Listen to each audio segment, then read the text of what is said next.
Hey folks, welcome to Unsung podcast. My name is Mark in an undisclosed location, not with Chris this week. And Chris, you're also you're in the place that we always record. Mm-hmm. I'm sitting on the guest side of my room. The audience will not be used to this, but this is where we've got strategic potted plants and a bookshelf to make me look learned. It helps. Thanks.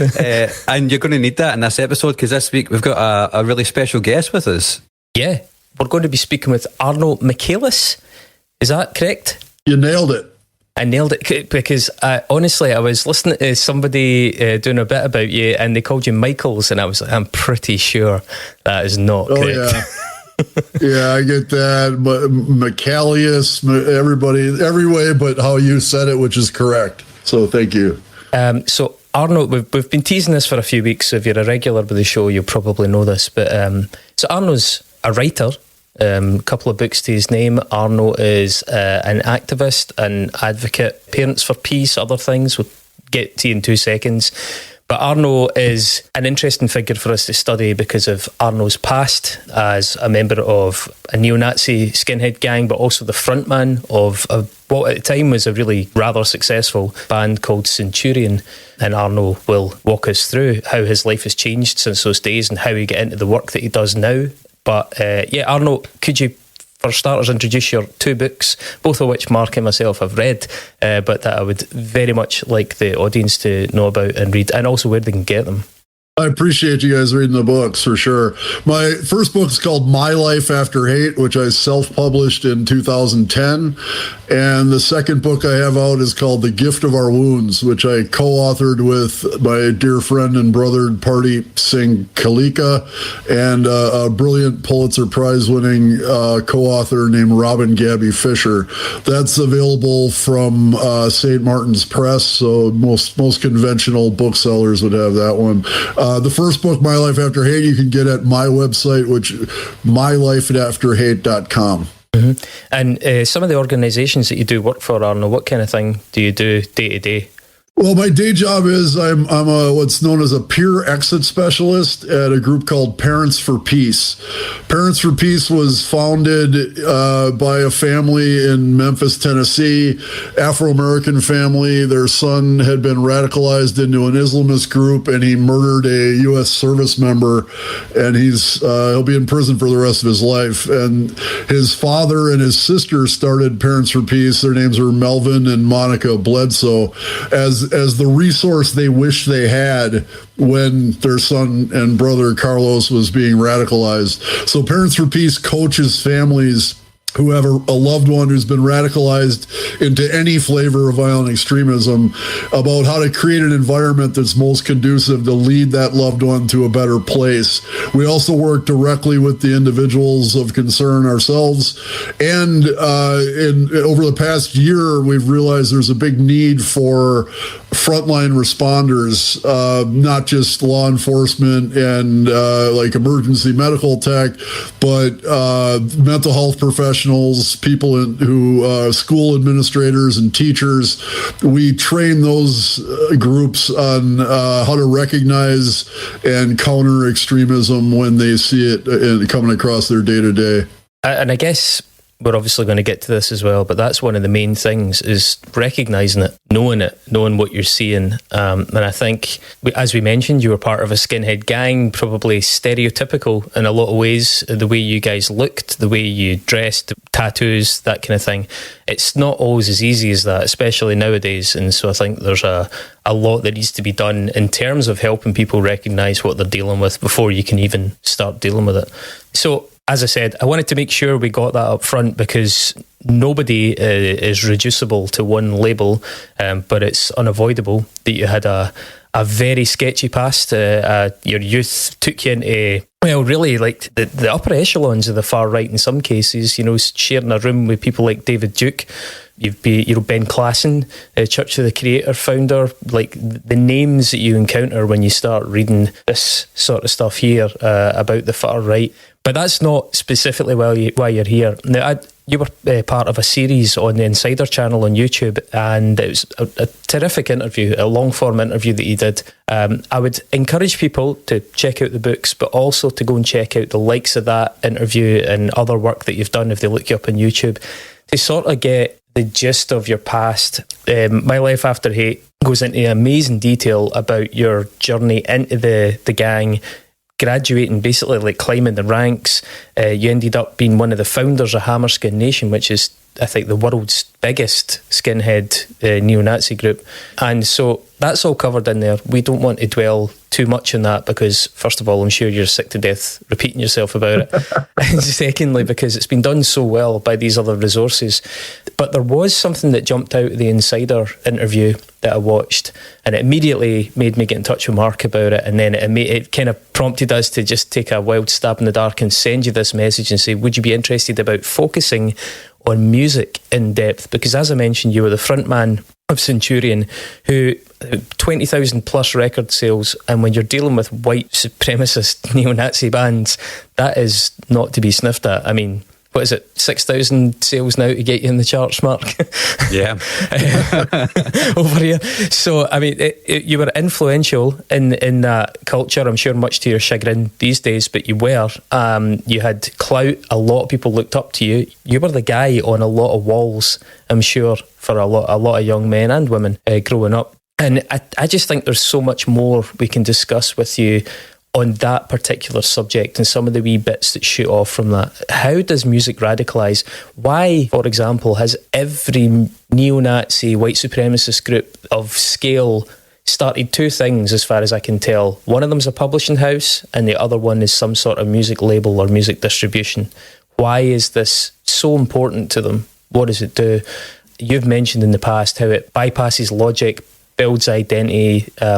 So I think we'll dig into that in a fair bit of depth, and that's what we're really getting at with this interview. So please, by all means, go and listen. In fact, perhaps even before you go any further, press pause, get the basics, go and get the background on Arno. But we're going to use Arno's, just his experience, his understanding, his insight to try and unpack the more musical side of things in keeping with the remit of the podcast. It's not, by the way, that we're nominating Centurion as an unsung classic album that you should be, just to be very clear. No, yeah, don't go buy Centurion. I don't know that it's in press anymore, but if it is, it's the money's going to bad actors, so you don't need to hear it. There's bound to be some bad faith actors out there that will assume that's the gist of the episode. Actually, it's an interesting juncture maybe just to mention something. So Mark and I, we always cut music samples into these shows, and instantly we were like, okay, you know, I'm not comfy with the idea of cutting in Centurion or cutting in Skrewdriver or cutting in these bands. However, I'm less comfortable with the idea of discussing them and then people going away and giving them view counts, watches, any sort of listens and things. Doing it through the podcast for 15 seconds at a time, I'm hopeful, satisfies your curiosity. It doesn't give them any revenue. They don't get a stream count on YouTube. They don't get any listens anywhere else. Right. So I think we sort of came, unless you have any objections, we came to I think human curiosity is unavoidable. People are going to want to hear what that sounded like as a reference point. So by us putting in these 15-second clips, I feel that hopefully prevents the listeners going away and listening to that stuff elsewhere. Does that sit okay with you? Yeah, I think that's smart, actually. And you're right. If I was hearing this story and I had no frame of reference, I'd want to hear what they sounded like. Okay, well, let's do a little bit of our due diligence. Okay, we've talked about your books. Can you just give us like some basics on where you grew up, roughly? Yeah, I grew up in the United States. I've done a lot of work in Europe, and it pains me because when I'm in Europe and I say I'm from Milwaukee, Wisconsin, people just have a blank stare, and then I have to say, do you know where Chicago is? Oh, yeah, everybody knows where Chicago is. Okay, well, we're about 90 miles north of Chicago. And that speaks to a ancient, age-old rivalry between Milwaukee and Chicago, not just in sports teams, but in, who makes the best food or who has the best parties or whatever. In all honesty, Milwaukee's kind of just a scale model of Chicago. That's very, very similar city. similar segregation, similar culture. But for people who have a hard time referencing geography in the States, we're right by Chicago. You have the Bucks, though. Yeah, a 90-kilometer trip over here is a big deal, but in America, it's nothing. Yeah, it's 90 miles. So, 90 miles, but the way the Chicago traffic is, like for me, I don't go down there unless I got a leisurely day to make the trip because the traffic is hell. So you were from, is it Mequon? Is that how it's pronounced? Mequon, yeah, it's a suburb of Milwaukee, about 15 miles north on the shores of Lake Michigan. It's quite nice. And what took you into Milwaukee itself? Like, did you move there? Growing up in Mequon, I was bored out of my mind with it. It's very safe. It's very clean. It's very, I wouldn't say sanitized, but it's just for a aspiring antisocial alcoholic, it's pretty snoozy. So I dropped out of high school after my sophomore year, the second year of high school, and I moved into Milwaukee into a house full of punk rockers in a neighborhood called River West, which is kind of between the posh east side that's on the lake and the inner city of Milwaukee that's just a bit west of River West. Yeah, there's something that comes across in your books that I think is really worth noting here, that contrary to maybe the image a lot of people have, and certainly a lot of the people that did get involved in the skinhead gangs and stuff, you came from not a broke background. You come from like a sort of lower middle class background. Is that fair to say? Yeah, absolutely. So I've been working in the counter-violent extremism space internationally since 2010, so 15 years now. And doing this work, I've met a lot of other formers, as we're known in the space. A former as in a former violent extremist. And I know formers of every stripe. It's kind of my job now to create former white nationalists, so I do my best to create as many of those as I can. I know a lot of other former white nationalists who've been working in this space for a while as well, and I also know a ton of former terrorists in Muslim clothing, as my colleague Mubin Shaikh puts it. He was formerly a self-proclaimed jihadi, had his epiphany when 9/11 happened, and actually went undercover for the Canadian intelligence service and foiled a terror plot that would have rivaled 9/11. And knowing all of these formers, I hear their stories. Mubin and I are dear friends. We've known each other for 13, 14 years. And I hear their stories, and almost in every one of them, you find what mental health circles call adverse childhood experiences. So I don't have any letters after my name, but I hang around with a lot of people who do have letters after their name, and I get some mental health chops from osmosis. And if you look at my childhood, you wouldn't really see a whole lot of adverse childhood experiences. My childhood was pretty idyllic. My parents were together. They loved me very much. They let me know that at every turn. And I really had everything a kid could need. I never went hungry. I never took a beating. In a subjective viewpoint, I was like the poor kid in Mequon, but it should be pointed out that the poor kid in Mequon would be seen as fabulously wealthy by probably a billion children on this planet. So we were living beyond our means a bit, and that financial stress was a big factor in my parents' deteriorating relationship. But for all intent and purposes, I had a pretty great childhood. It's interesting that, I think it runs somewhat counterintuitively until you actually start to dig into it. And certainly in subsequent movements, we'll talk a bit about this as we go, certainly the black metal movement, which has had a lot of problems with radicalization in the far right. That was certainly it began as an almost exclusively middle class. In fact, in the case of some of them, very upper middle class movement. So I think it confounds people all the more, but hopefully we get a wee bit more understanding. So you ended up becoming part of Chicago area skinheads at some point. Cash, is that right?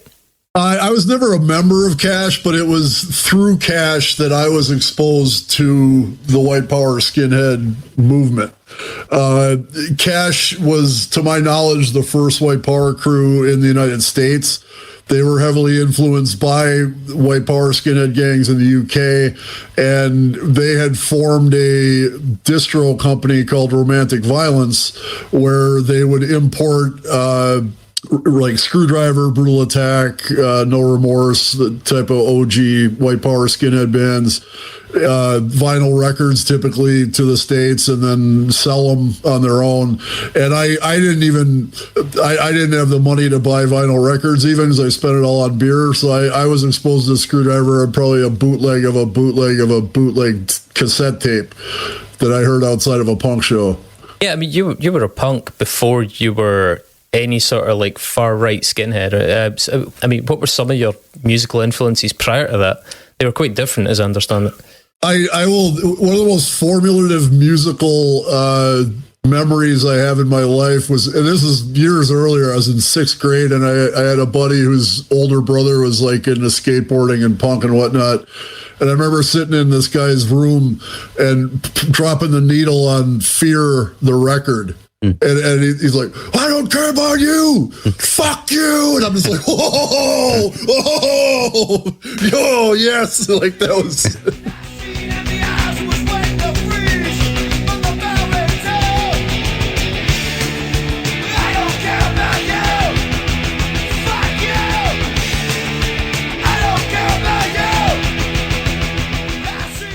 I'll never forget that moment. Just hearing somebody scream "fuck" on a record like that, that alone just like hooked me. And so I was really into my early punk influences were definitely Fear, Dead Kennedys. In Mequon, there was like a big kind of skater kid culture, and I've always been really uncoordinated. I couldn't skateboard to save my life, but I would like sit at the half pipe drinking beer, listening to punk with all the skater kids while they were actually skateboarding. I wonder how many sort of neo-Nazi skins spent time with the Dead Kennedys in their early days. I wonder what Jello would make of that.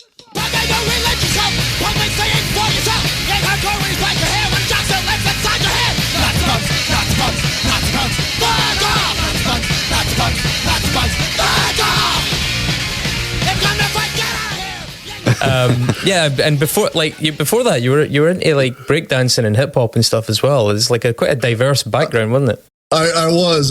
For me, it's always been. I think I have like kind of a gene for being an iconoclast. Like whatever everyone else is doing, I don't want to do it. And I actually started getting into hip hop years before it was like cool for suburban white kids to do that. So in the kind of mid 80s, early 80s, I was listening to Run DMC and Grandmaster Flash and the Furious Five. I saw both of them live. I saw New Edition live. My girl's like candy, a candy tree. She knocks me high up off my feet. She's so fine, as can be. I know this girl is definitely candy girl. You're on my world. You lose so There was a roller rink kind of on the outskirts of the ghetto that was really just a couple miles from my house. And every Saturday I had a Afro-American friend in school, and his older sister would go to Starlight Roller Rink every Saturday, and he would prevail on his parents to get her to take us with her. And it was me and him, and then a couple other kids, and so I used to be at this roller rink every Saturday night in breakdance battles, and listening to like Jam on It and all these other skate jams, and really just loving every minute of it. But it was when that started getting popular that I'm like, yeah, all right, not doing this anymore. And that's when I kind of like really got into punk after kind of dipping my toes in it in 6th grade. See, as you got into the racist side of the punk rock movement, were there bands that you abandoned? Like, how was that policed in the scene? Because I'm assuming you guys sat around and stuck records on, but were there people that were just on the blacklist? Pardon the pun.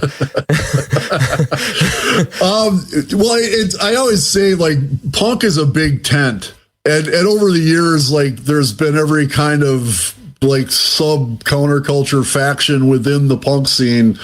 In my punk days, to me, punk was just about breaking shit and pissing people off. Like, I was kind of a Sid Vicious kind of punk. I was going to do things that shocked people and scared people and smash things, and just get like royally fucked up at every turn on whatever substance I could get a hold of. Like, that was my idea of punk.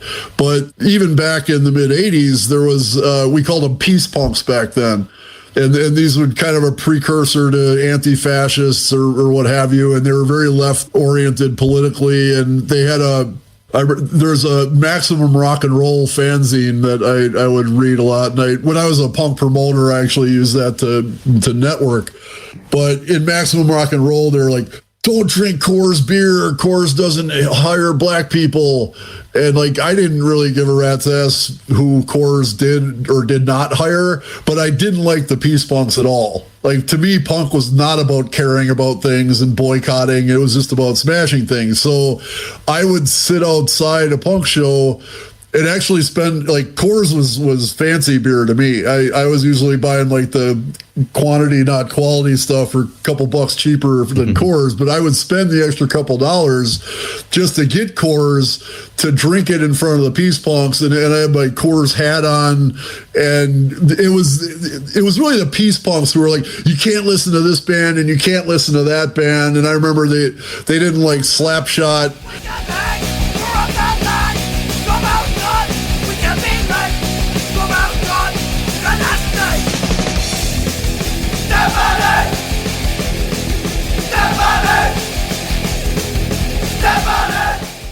And that was my introduction to Slapshot. I'm like, oh, they don't like Slapshot. I'm going to give them a listen. Slapshot's fucking awesome. Never mind their straight edge, and they probably like get in a fight with me because I'm drunk constantly, but I like their sound, I like the band, and they're violent, so cool, sign me up. And that's, I think during that period, there was kind of a transition happening where if I look at my skinhead history, the beginning of it was seeing the movie TR, The Rejected. Are you guys familiar with that? No. Suburbia. Oh, Suburbia. The movie was called Suburbia. Yes. TR was like the punk gang in Suburbia. It wasn't called, so there was a skinhead character in Suburbia who went around beating people up and drinking, and he was hanging out with all the punk rockers, and I was like, that's me. I'm that guy. So I started shaving my head. I started wearing a flight jacket and boots, and I wasn't necessarily like white power by any stretch at that point, but I did start getting into bands like Agnostic Front and the Cro-Mags, which again were not by any stretch racist. You don't even know what it is about because you never see the blood stains on the wall. You just sit down, look at the truth, you know that you want to lie, voice of the youth. Time to be intelligent and open your mind. Read within yourself and see what you find. Do you really want to be responsible?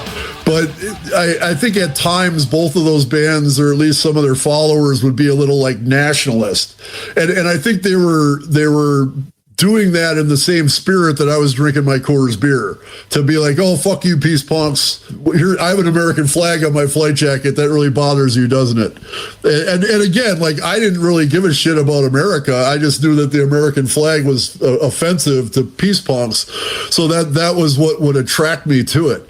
And so I did start branching out more and more, like, away from the old school core punk bands.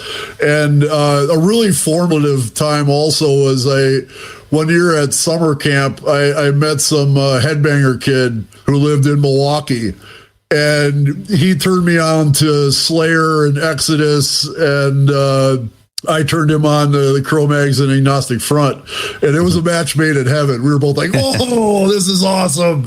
Hell yeah. And for me, like, the icing on the cake was, especially with Slayer, like the satanic imagery. And again, I didn't really give a shit about Satan whatsoever. I wasn't like into Satan, but I didn't like Christians, because I saw Christians as a status quo. Therefore, running around with a Slayer shirt with a pentagram on it was like, haha, awesome. Look at how pissed off the Christians are. Look how afraid they are. One of my first tattoos actually was a big upside down cross with amen tattooed underneath it. And in the same era in shop class in high school, I made a metal upside down cross earring about this big that I had for a couple of weeks before it got torn off in a mosh pit. But that was it's not a lot of dots to connect to go from there to swastikas, and it was for the same rationale. Right, there's so many things that come up in what you just said. I'm going to put a pin in a couple of them. One of them, though, you mentioned using Maximum Rock and Roll to do the bookings. Yeah. What is it like to be a booker for like a far right band? Like, is it easier or is it harder? Because I couldn't work out. It's like, you have a more loyal sort of network, but you also have far fewer options. How was that experience as a DIY promoter? I need to clarify. So I was a DIY promoter when I was a punk. So this is when you were Nuclear Overdose. Exactly. Yeah. There was a local band called Nuclear Overdose that was from a little country town about 15 minutes, half hour from where I live. And I, through Maximum Rock and Roll, like networking in there, I put together like a little mini tour for them that completely like fell apart before it even started. We ended up we're supposed to play in Chicago. That didn't work out. So we ended up in Indianapolis. I was dating this like Latina girl who's lived with her mom who didn't speak English, and next thing you know, her mom has like 20 punk rockers and 2 vans in her driveway, and we're all like taking over the house, and she'd be like yelling at us in Spanish all day, and we're like just still sitting at the house. But that was like very much like punk rock 101. It was before I got into the white power scene. So the band ended up playing one show in Muncie in Indiana, and then somebody's parents like wired us enough money to get back to Wisconsin, and that was the tour. But I did have some things booked actually, but they just all kind of completely fell through because I was 15 years old. I didn't know what the hell I was doing. Mark, you'd spoken about this in the build-up, but like some of the stuff Arno's saying there about, well, first of all, the factional nature of the punk movement and that kind of turbulent sort of series of conflicts that exist between peace punks, between hardcore, between, the agnostic front kind of brocore type bands. You got the very political ones. Like there is a kind of tension between ideology versus transgression, because punk wants to be transgressive, but sometimes the notion of transgression seems to actually collide. Yeah, it was interesting. There are people I knew in the punk scene who were like, we don't listen to Iron Maiden. Like, we don't listen to Judas Priest because those are lame commercial heavy metal bands that are racist and homophobic. And I'm like, Judas Priest is homophobic? That's going to be news to Rob Halford, but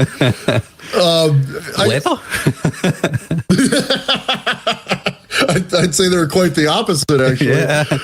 But there was a lot, ironically, there was a lot of conformity within the punk scene. And most of it I saw was from the peace punks they were the ones who had all the rules. They were the ones who were like, you can't listen to this band because they're commercial, and this band isn't activist enough. And they were the ones that had all this like conformity that everybody had to live by. And that still rubs me the wrong way, honestly. And I've been head over heels in love with music my entire life. And aside from my old band and explicitly racist stuff, all of the music I've ever listened to is a cumulative thing. So one of my first favorite bands on earth was AC/DC. I still love AC/DC. I'm very much a Bon Scott guy. If it's not Bond, don't turn it on. That's my AC/DC motto.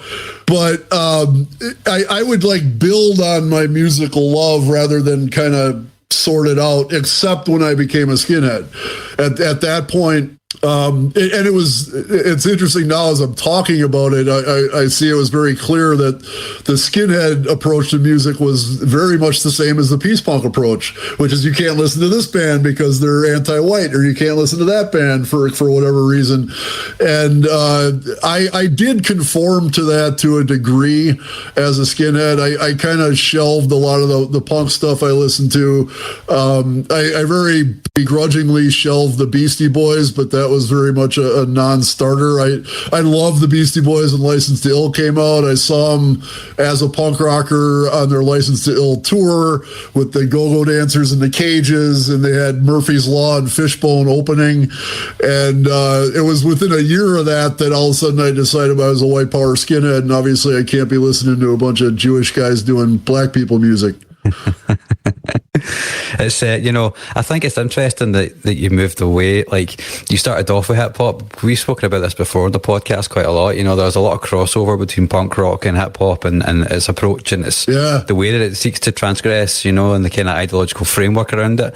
And the Beastie Boys are the perfect kind of nexus of that, because they were punks who then went on to play, went up to do hip hop, and then it must have been like in your book you come back to the Beastie Boys. You talk about coming back to your Beastie Boys, right? Like, that was kind of the thing that drew you back into kind of normality, I guess, after being in the Skinheads in the part of the far right for so long. So it seems like that's the band or the artist that kind of just anchored you to reality. Absolutely. Interestingly, when I first started listening to the Beastie Boys again was when the guys in Centurion came clean with me and told me that they had been smoking pot the entire time I've known them. and that was now there's a lot of different white nationalists, and a lot of them had varying approaches or stances on drug use. There were far and few between as far as I knew, but it's actually much more popular today. There are a lot of straight edge white power groups, which I find a lot more concerning than the ones who inhale alcohol like I used to. But when I got into the skinhead movement, our prevailing thought on drug use was alcohol is the white man's drug. So we had carte blanche to just wallow in alcohol profusely, and German beer and Irish whiskey and rah rah rah. And so we literally were just stinking drunk every chance we'd get. But any other drug use was expressly forbidden, especially marijuana. Because our first rationale for that was that to get marijuana, you typically had to traffic with non-white people, and that itself was enough reason to not do it. But as I found when I started smoking it again, was that when you're high, you can't be pissed off enough to hate people and to hurt people and to keep making the music that we're going to make. And it does make me wonder how the guys in my band were baked all the time and they're still making this violent racist music that actually our claim to fame was that every time we played out, somebody left in an ambulance. And it wasn't like our guys attacking someone outside of the concert. It was our own audience attacking itself.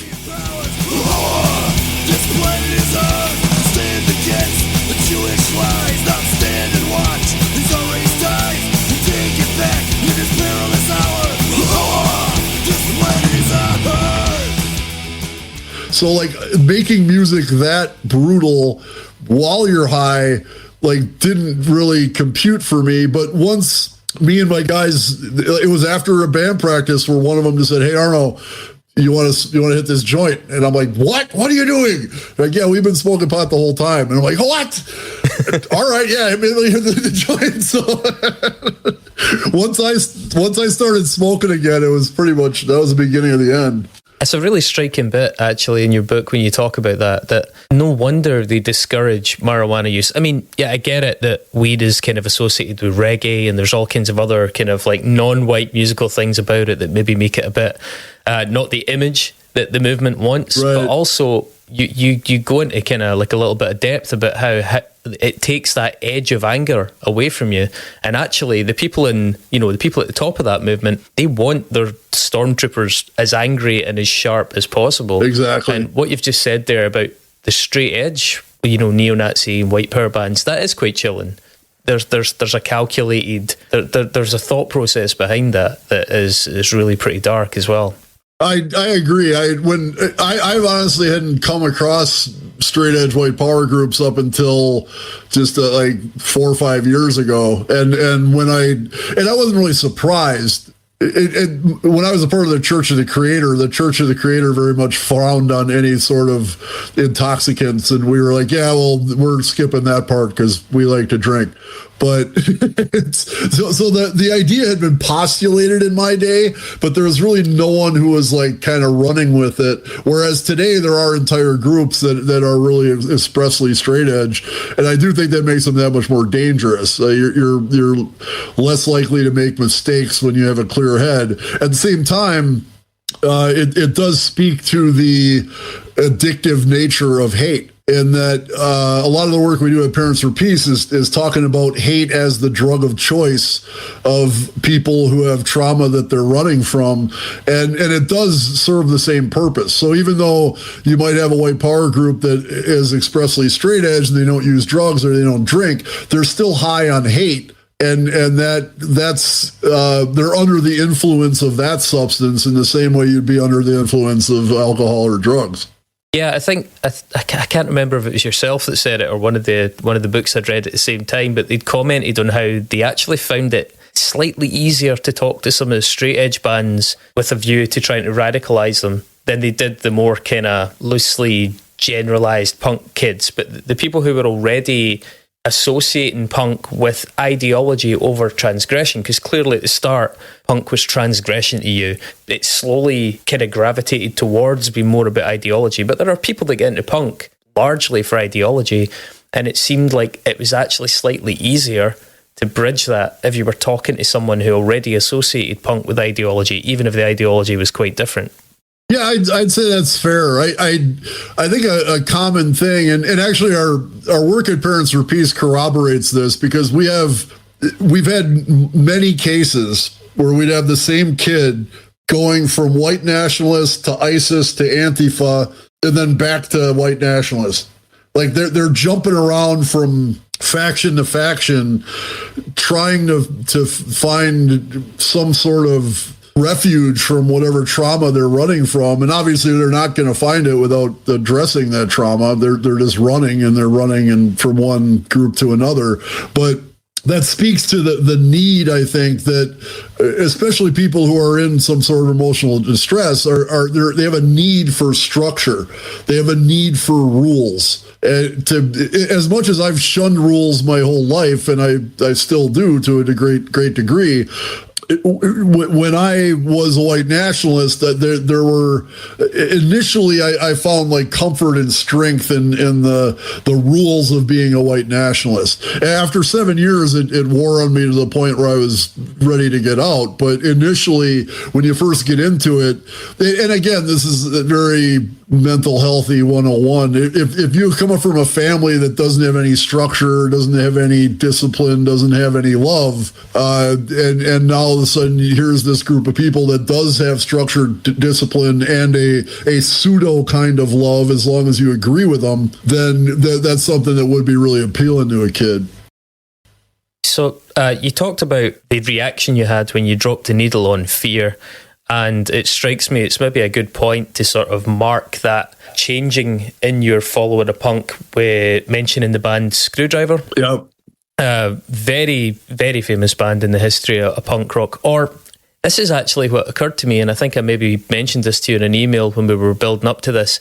Actually, are they as famous as they potentially should be? And maybe notorious is the better word. But the more I read about it, from your accounts and from academic accounts and things, it strikes me that Skrewdriver are so central to not just the sound, not just the ideology, but even just the spread. I mean, for example, I was reading that prior to Skrewdriver going to Rockorama in Germany, which basically enabled not just them, but then 20 odd other right-wing bands to get international distro, there was a negligible skinhead movement in Germany. Right. Now, I think if you are involved in German politics, even remotely to this day, you'll know that there's a rapidly worsening problem with the AfD and beyond in the right wing of Germany. And it's insane to think that a huge part of that is courtesy of this scrappy English band that, for people that don't know, by the way, started out, it was 77. They were just a punk rock band. They had Mark Radcliffe was the drummer, a guy who's pretty famous over here. And people are always like, what? He was the drummer in Skrewdriver, the most famous. This is pre them being vocal about it. Right.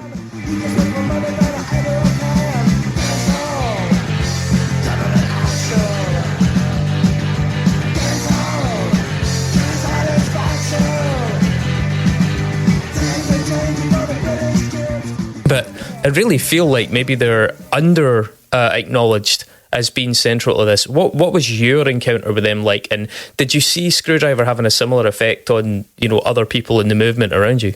I would absolutely say they're definitely under acknowledged, and I would put All Screwed Up as one of the best, just straight up like oi punk records ever made. And it's fantastic. And Ian Stewart used to be buddies with Songs for Madness. Like they'd sit around and kick it together. So it's there's all sorts of crossover and all sorts of influence going in and out. But it was cracked me up. Ian Stewart had this real thing for Leonard Skinner. They did all these Leonard Skinner covers and Sweet Home Alabama. Like, it's like, come on. This culminated in the guy, lead singer of Brutal Attack. I forget his name. But he did an original song of his, like kind of a solo record after Brutal Attack had really like peaked. And the song was called Let's Get Tattooed. And it had like this rollicking Ray Charles kind of piano in it. Like, ding-a-ling-a-ling, let's get tattooed. And it like real bluesy. And that was something that always like, I knew from a long time ago that the idea of white power rock and roll was about like as much of an oxymoron that anyone could possibly construct. My younger brother is an amazing musician. He's an absolute maestro. He's played guitar his whole life. He can play any instrument. He's playing like drums lately now. He hasn't played guitar in a while, but I remember when I was in 6th grade, my little brother started taking guitar lessons, and I was really jealous because I sucked and I wasn't even worthy of taking lessons, and my parents could only afford to send one of us to lessons, and obviously my brother had the talent for it. But I remember him coming back from his first lesson and showing me the blues scale. He's like, yeah, check this out. And he plays it, and I'm like, that's like the building blocks of everything we know as rock and roll. From not just like Chuck Berry, who first like blew rock and roll up, but to the Beatles and the Rolling Stones and Led Zeppelin, and then you go to Black Sabbath and all of like the metal that I really loved. I love Pantera. I loved Entombed. I love like metal that had a real groove to it, like that really knew how to work that blues scale. And Skrewdriver was no different, even though they're just like mashing up bar chords. They're still working blues scales. And I remember the first Skrewdriver song I ever heard was Hail the New Dawn. And I heard it on a cassette. Some friend of mine put a Walkman on, earphones on me. They're like, check this out. And I'm listening to it. It fades in like, hail, hail, hail, hail, hail. And the hails get louder. And by the time the verse kicks in, like the hair on the back of my neck standing up. And I'm like, oh.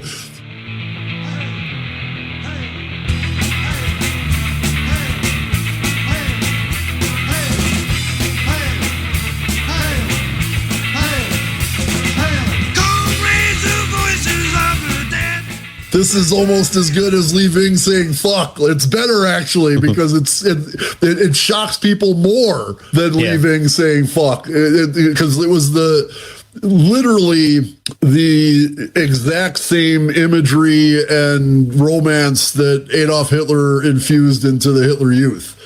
And I recall I think it was Blood and Honor, Skrewdriver had a song called Tomorrow Belongs to Me.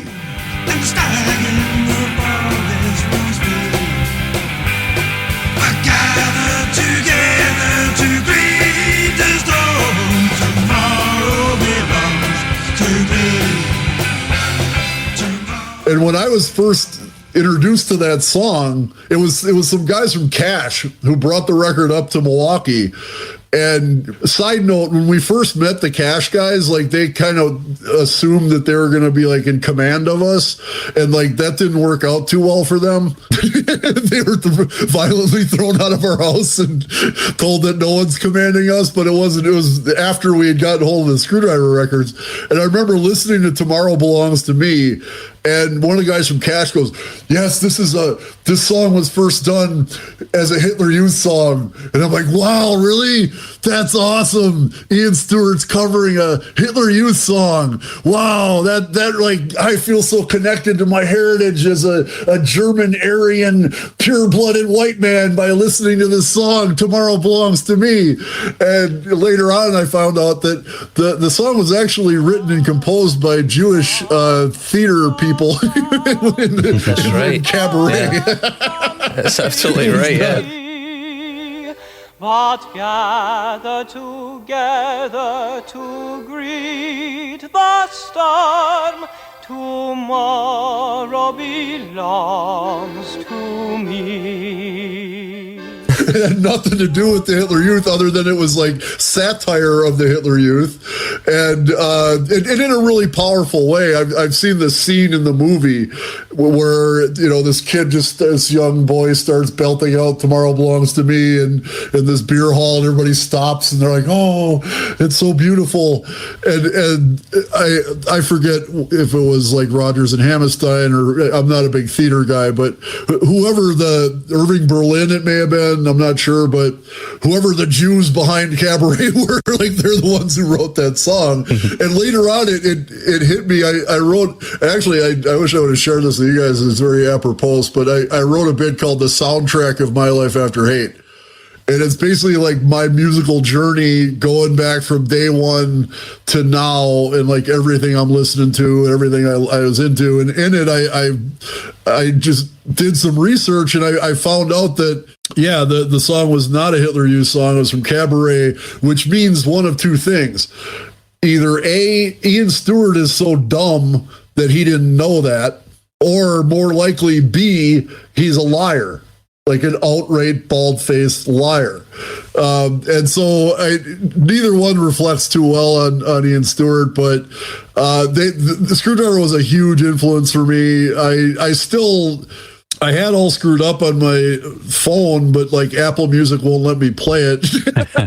So and that's where I listen to all my music. So I haven't listened to it in forever, but that's an amazing record. I would still listen to it over and over again. I Don't Like You and Antisocial and You're So Dumb. Like those are just like fantastic songs. And the rest of Skrewdriver stuff is not bad at all. Like musically, it's really, they really had a formula down. And even though they went through a number of lineup changes, that's why it worked, because they were good. Exactly. I mean, ultimately, whether we like it or not, the messaging why it worked was because they were a capable, like proficient oi band that was making a mark and had this energy. Yeah, totally.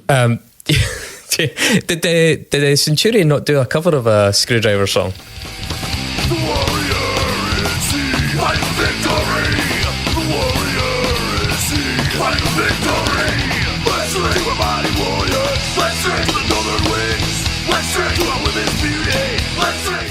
So when Ian Stewart died in a drunk driving accident, and it was the whole movement made it out to be he's this martyr for the white race, I guess. Yeah, I was going to ask you that. Do you think he's more useful to them dead than he was alive? Because by the end of Skrewdriver, they were playing blues rock. I mean, they stopped playing punk by like record 7.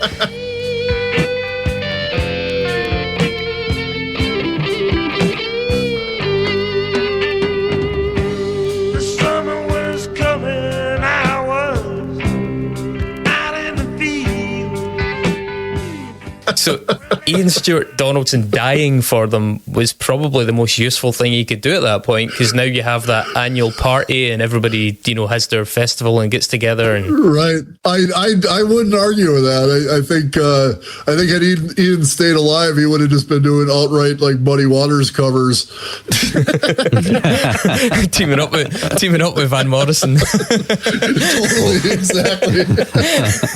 and you know, in all seriousness, I think that's because Ian Stewart loved music. And for as much of all the harm that his band and his lyrics have done, which is really immeasurable, I think deep down this guy loved rock and roll, and he played music that he liked, and the lyrics were, I wouldn't say arbitrary, but I got to believe that there's some kind of conflict in that man's heart up until the time he died. But when he did die, Resistance, the label that Centurion was on, they're going to do the Ian Stewart tribute album. So they had each band on the label do a couple of Skrewdriver covers, and we did Let's Drink to the Mighty Warriors, which was on a much later Skrewdriver album. I was pretty into it because it was pretty heavy and hard and fast, and that's one thing I always was kind of missing from Skrewdriver because I'm kind of a metalhead at heart. But we actually recorded that in Madison, Wisconsin, with Bound for Glory, which was like our brother band. They were from St. Paul. They're probably like far and away the most successful North American white power band ever. And we were super tight with those guys. We used to get into brawls with them over who got to play first, because neither one of us wanted to headline because we wanted to get to drinking. So we're like, okay, we'll play right away. No, we're playing first. No bullshit, we're playing first.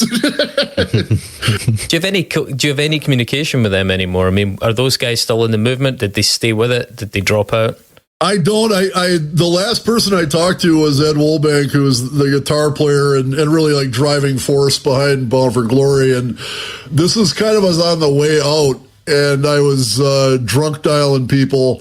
And I knew Ed really well. Like, we were good friends, and as about a good friend as you can be in the context of hate and violence.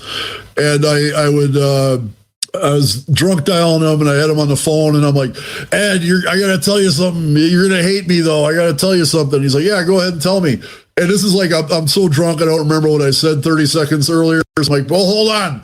I got to tell you something, but you're going to hate me. You're going to hate me. He's like, dude, just tell me. What do you got to tell me? And I'm like, Ed, I've been watching the Green Bay Packers every Sunday, the American football team, and which was strictly forbidden, because if you're watching American football, or any other football for that matter, like where you have people from different ethnicities on the same team playing together, like you're complicit in the destruction of the white race for doing that. And I had all this guilt about watching the Packers every Saturday, and for some reason I was drunk enough to think that Ed was going to sympathize with me. And so I'm like, I finally tell him, I go, Ed, I've been watching the Packers every Sunday. And then the line goes quiet. And I'm like, oh shit, he's gonna go off on me. And Ed goes, well, Arno, I am really disappointed to hear that, because I'm a Vikings fan. The Vikings are the American football team in Minneapolis. And that was the last time I talked to Ed. And Ed he was always, there was not a lot of guys, but Ed was one of a number of guys I knew in the movement who could simultaneously be like absolutely brutal and the nicest guy you ever met, like at once. And that's all Ed was. Like, if you knew Ed and you were his buddy, he was an amazing friend and just a really good person. And he was a good, tried to be a good dad. And, but then he'd make a song like gloating over Freddie Mercury dying of AIDS. And it was just a really weird dichotomy of life that I think shows up more often than we realize in life, but it was very stark in Ed's case. And there were a couple other people I knew like that in the movement as well. I wonder where that guy's at in his life now, what his thoughts are on it. There's something that kind of cropped into my peripherals as well when we were doing this. And you've obviously seen a lot of young people on the course of radicalization. Like at the start, I'm sure you kind of had an eye for somebody that was a sort of likely candidate. And it kind of put me in mind of, we all think about, what was that extremist scene like in the 80s? And I'm kind of reminded of the fact that there was actually quite a lot of stuff going on in the 80s above the waterline. I mean, big bands that were actually, a lot of the messaging was really, really problematic. One of them being Guns N' Roses. And I'm really curious about the character of Axl Rose. I know that there's a lot of water under the bridge since then. But when he turned up in Los Angeles, coming from a sort of like that kind of like lower middle class background, quite conservative, anybody that follows any of the Guns N' Roses stuff, if you look up the track 1 in a Million that was on their Lies album, became very problematic. They just sold 9 million records, were one of the biggest rock and roll bands in the world. And he releases this song, it's got N-bombs, F-bombs, it's like, it's the real deal. Police and niggas, That's right. Get out of my way. Don't need to buy none of your gold chains today. He pushed that song through as well. It wasn't just like a casual role play. It wasn't meant to be ironic. I mean, Slash had a black mum, and Slash found the song really offensive, but the band were like, Axl threw a tantrum unless the song went out, because he wanted the world to know how he felt about some of these races, how he felt about some homosexuals. Immigrants and faggots, they make no sense to me. They come to our country and think they'll do as they please. Even his defense of that song is probably actually as bad as the lyrics in the song itself. It's awful. And I'm curious, he wasn't alone. I mean, on the other side of the tracks, I guess you got Public Enemy. Members of Public Enemy are grotesquely anti-Semitic at the time, total conspiracy theorists and stuff. So this climate, it wasn't just happening in these dingy basements that you guys were occupying on these little tours. It was actually kind of out and loud and proud. We've name-checked a few musicians that will probably get a mention later on as well. Do you think that a guy like Axl Rose, if he'd bumped into a crew or a different group of people, seems like the kind of candidate that would have been, viable? Because, I mean, he talks about how he grew up being a big Sex Pistols fan and stuff as well. I mean, it seems to be like all the ingredients were there. I think that's a valid opinion on the whole thing, is that this is somebody who, in a different circumstance, could have easily ended up as part of our crew or as a band on Resistance. It just so happened he was in the right place at the right time with the right kind of music in LA when the whole hair metal thing was taken off. Interestingly, now that you mention this, Guns N' Roses is one of the allowed bands. Like when we're sitting around playing Skrewdriver, if somebody throws on Guns N' Roses, that's okay. Like, we like Guns N' Roses. And this is another funny story in that regard. There's a guy named Pat O'Malley who is like my best friend on earth, like throughout the punk days. And Pat and I basically started the Skinhead crew in Milwaukee.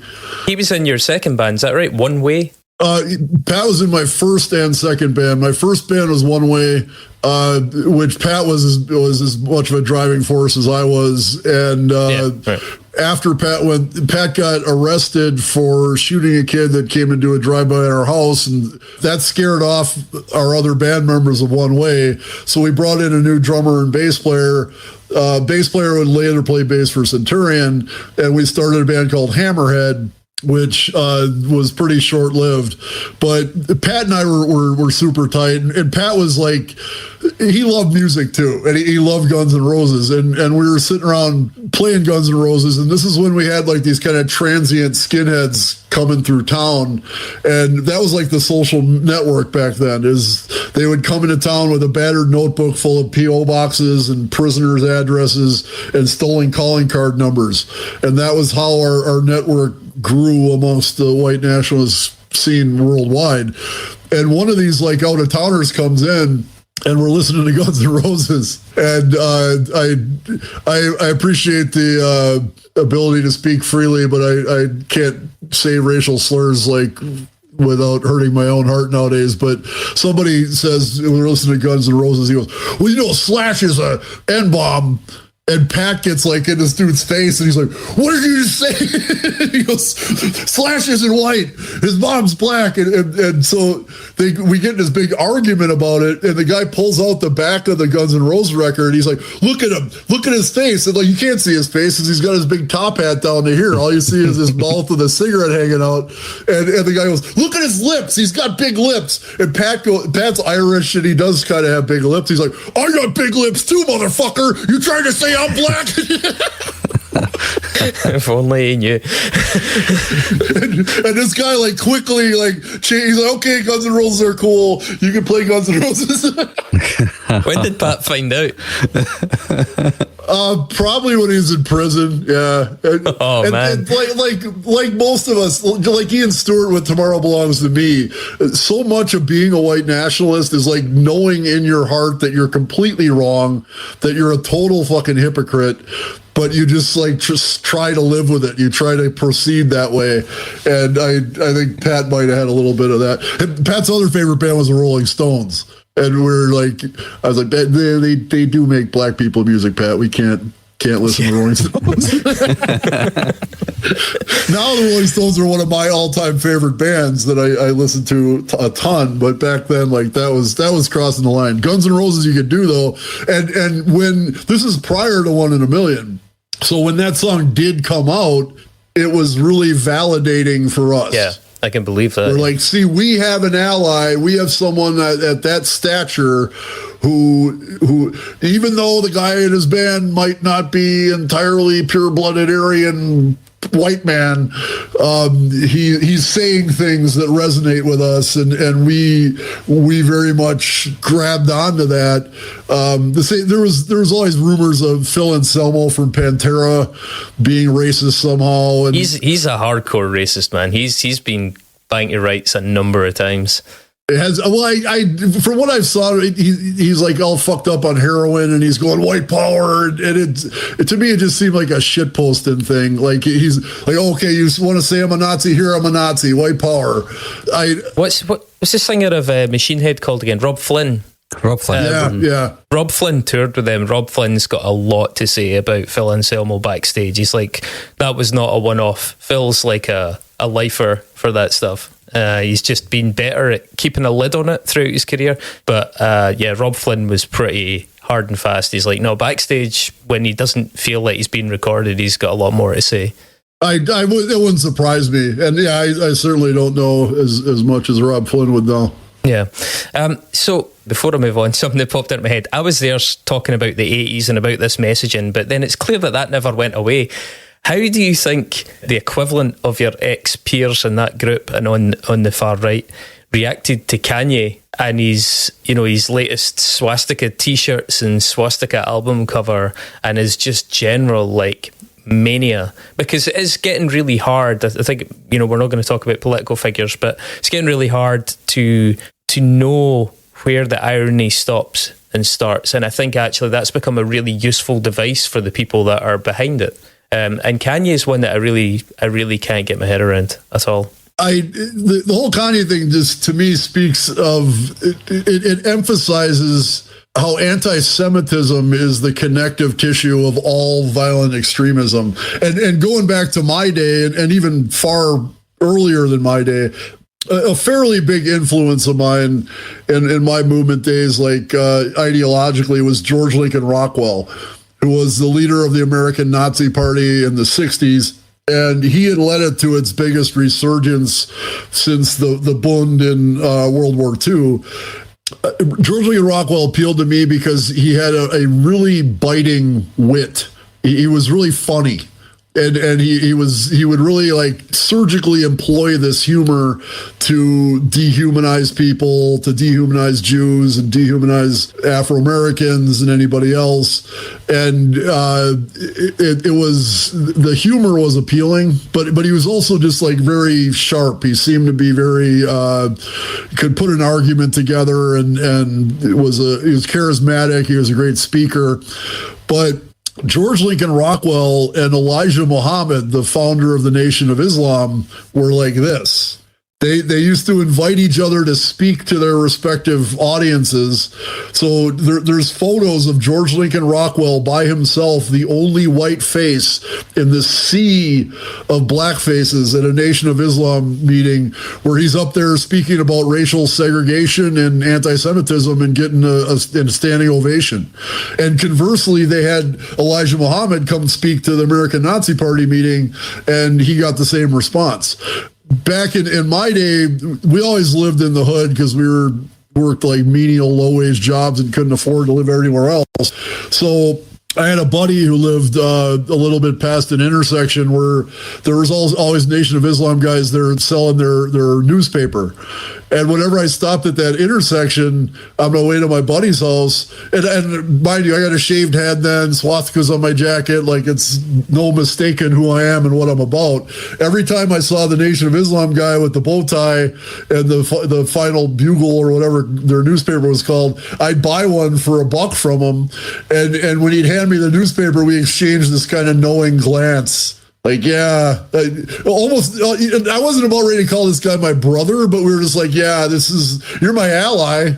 For sure, you're my ally, like, because we're both here to fight the Jews. So surreal, though, isn't it? I mean, I understand the logic, but it's just very surreal. Oh yeah, absolutely. And what's happening with Kanye now is the exact same thing, and this repeats itself over and over.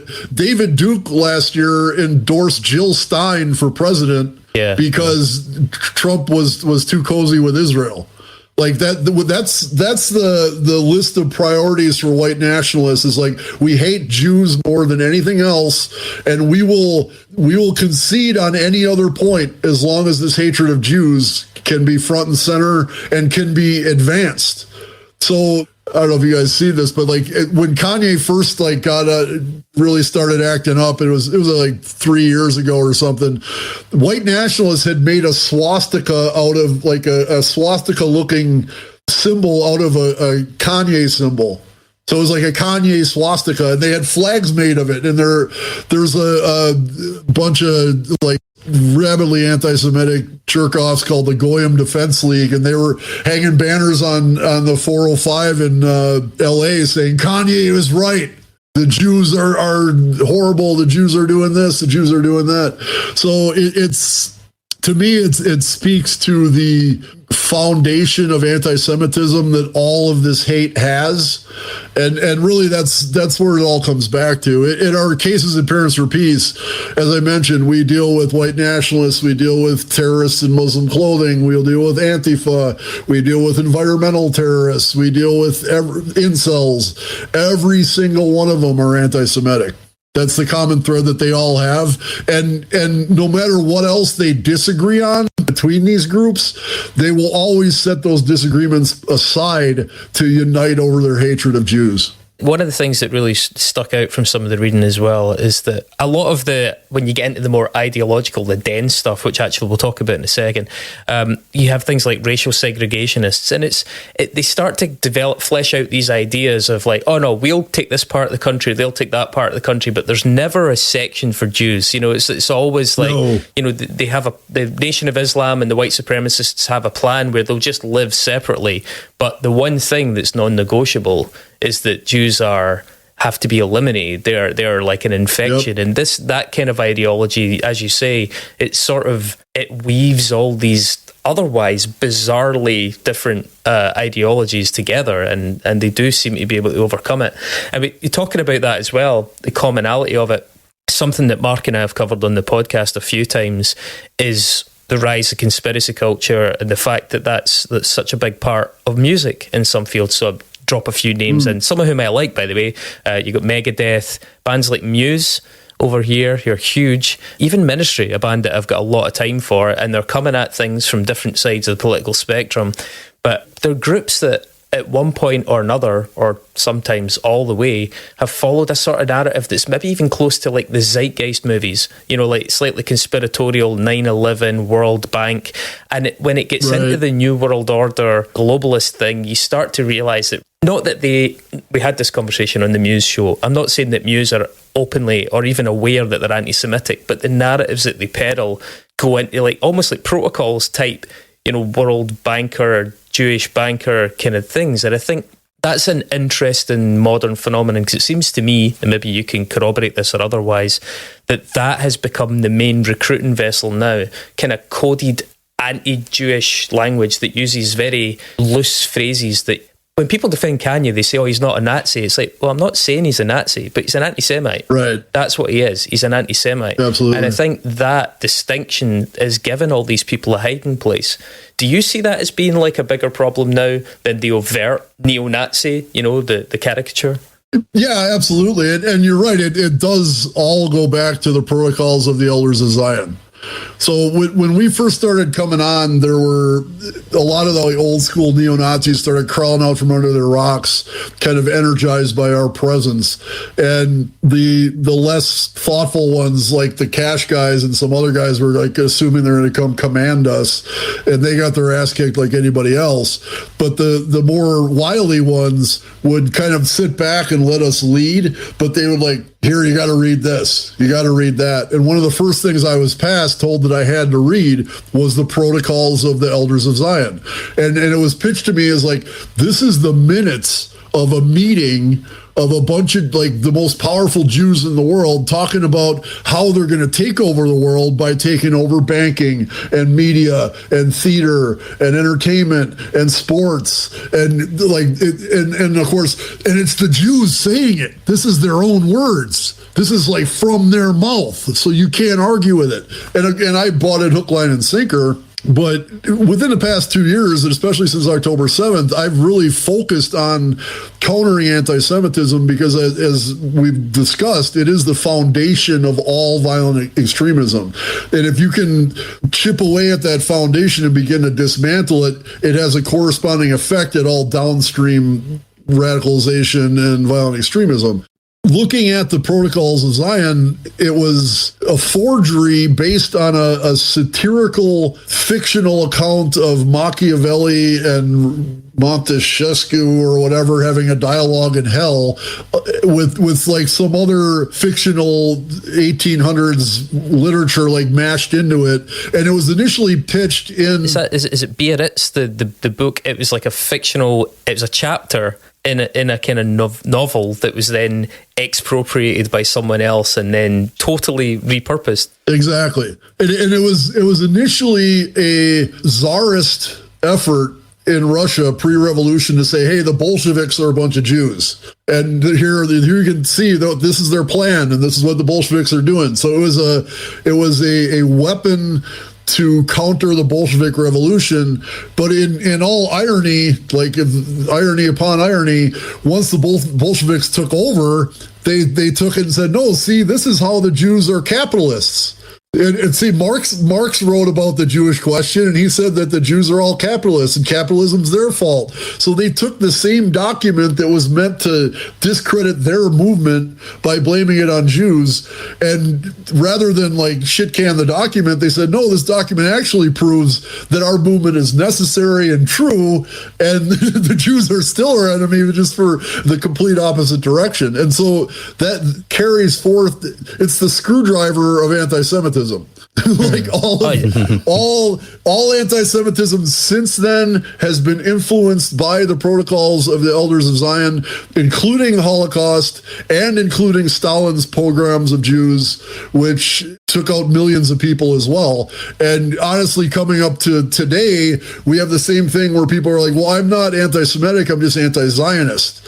And I'm like, well, that's strange because all the language you're using are the exact same anti-Semitic tropes that come from the Protocols of the Elders of Zion. So it morphs and it changes, and people pick up on this from the conspiracy angle.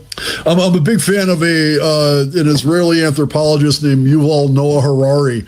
He wrote a book called writer, Sapiens, which I loved. A ton of other stuff which I've yet to read, but I saw a quick bit from him on conspiracy theories, and he just broke it down so beautifully. He's like, people don't like to feel stupid. So when there's some crazy complex thing going on in the world that they feel is threatening, and somebody comes along with a really simple, stupid conspiracy theory to explain it, they're like, okay, cool. Sign me off. I'm signing off on that. Sounds great. And I think that's why conspiracy theories are appealing to people, is because it helps them not feel stupid. Yeah, they feel like they've got special knowledge, don't they? It's like you feel suddenly... That's the cherry on top. The cherry on top is like, not only do I no longer feel stupid, but now I feel smarter than everyone else because I know what these sheep don't understand, I know. So now you get a little ego boost on top of just not feeling stupid. And that's why conspiracy theories are attractive to... some low-wage worker in a factory, or a guy landscaping your yard, or a band, or an author, or somebody with some kind of platform, i.e. Kanye West. I think musically, bringing it back to that as well, I don't necessarily have a problem with Ministry or Dave Mustaine. Or what I have a problem with is the fact that there's a slightly reckless sort of just asking questions kind of idea out into the population not bearing in mind what the most common answer to that question tends to be. I mean, nobody really thinks that, sub-Saharan Africans run the World Bank. Very few people think that, the Chinese run the World Bank, although that's probably closer to the truth these days, but the world economy. Right. But, you know what I mean? Like, it needs that magical element of the Jew who's both the communist and the capitalist. This multi-purpose, this like racist sort of Swiss Army knife of things that the Jew can represent, because it doesn't exist, because it's completely an abstracted idea. And I think these groups that are using that rhetoric, it is interesting, it's titillating. Muse and all their kind of New World Order kind of stuff is fun, but it also leads down a pretty dark path.